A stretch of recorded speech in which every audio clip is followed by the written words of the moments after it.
These are chickpeas or garbanzos. I'm just going to puree it.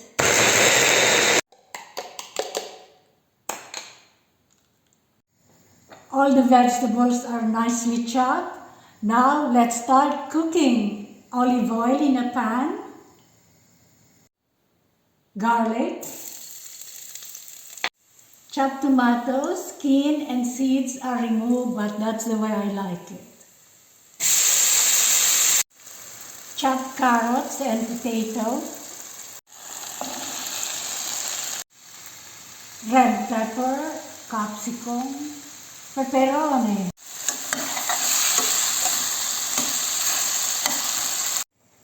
Cooked chickpeas. Chickpea puree. I'm adding chickpea puree to get the best flavors from chickpeas.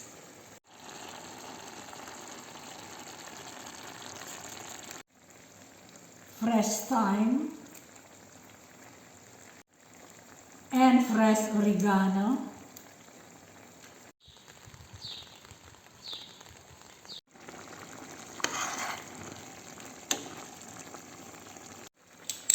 Tomato paste,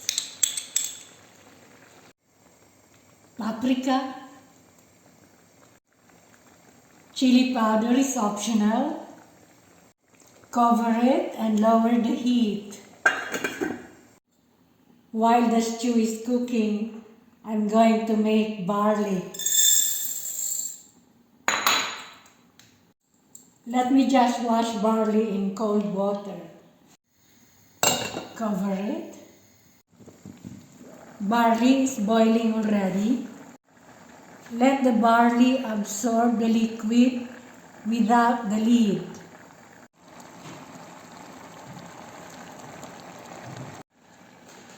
Barley has absorbed the liquid. Put the cover back with a low heat.